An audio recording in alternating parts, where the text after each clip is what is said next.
Good evening, Mr. Dawson and fellow classmates. My name is Julie, and we have came to the end of our course. Today I'm going to present to you some of the stuff that we learned during our course, from Module 1 to Module 8. This course helped me a lot to be able to speak in public because before I couldn't even say not even 2 words. It helped me to improve my presentation skills. It showed me effective communication skills. It showed me how to do public speaking. It also showed me to learn how to create more detailed presentations using PowerPoint and being able to upload them into YouTube, etc., different kinds of websites to be able to show my presentations. In our first module, we spoke about effective communications and communication management. Communication is about more than just exchanging information. It helps us understand the emotions and intersection behind the information that we're trying to provide. Effective communication skills is when you're trying to provide a message for someone, for them to be able to understand it the way you intended for them to learn it, okay?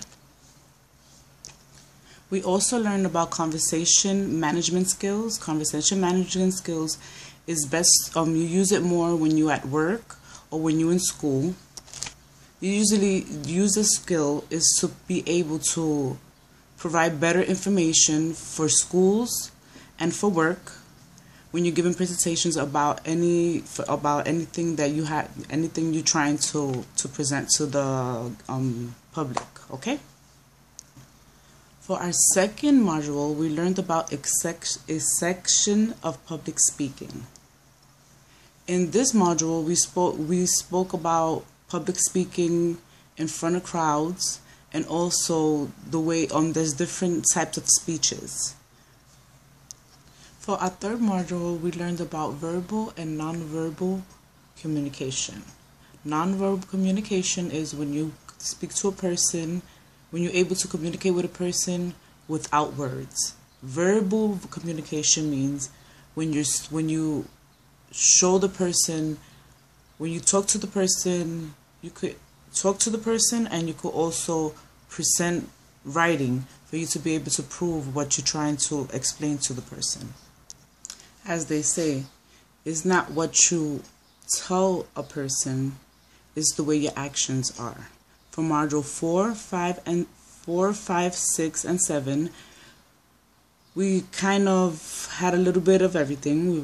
We learned how to create presentations using PowerPoint. We also spoke about different kind of presentations. We also saw we was also given 2 videos. One was very informal and the other one was kind of informal. The informal one practically spoke about the person, from the person's child, or from when the person was a child to when the person was older. Within, he explained how he dropped out of high school. He explained how he got back and the methods of him getting back. Also, in this module, we had to talk about techniques, which was pathos, ectos, and logicals.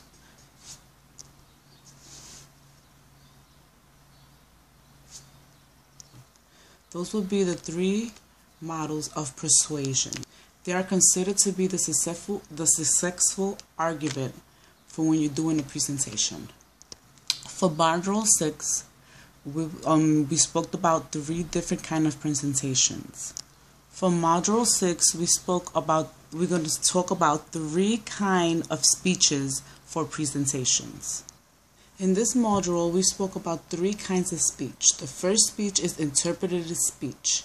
This speech is used with your voice to be able to bring back to life what you're trying to create. You create with your voice, movement, and facial expressions. Expository speech is when when you simply want to explain something and or how the steps of how to do something. Deliberative speech is presented with the intent of some future actions to be taken. This is usually used for politics and doctors. For Module 7, we just use visual aid. We created PowerPoint presentations to be able to, to know how to write down information, put in pictures, put in charts, so we can learn how to know how to present with we can learn how to present with graphics. Okay. For our last module, we learned about articles and their credentials. So where could we locate we see on the internet if an article is credential? You could look to see if it's credential on their internet. You could either go in the library. There's many other places within the network that you could be able to do it. And for our last presentation, we learned, or for our last class for the course, we learned about doing an outline for your PowerPoint presentation. Thank you, everyone. Thank you, Mr. Dawson, for giving me the experience to be able to learn in your class. Have a good day, and I hope this presentation helps for you to be able to know what I learned in class. I know it's not the best, but I tried my best. Enjoy the rest of just take care. Okay? Bye-bye.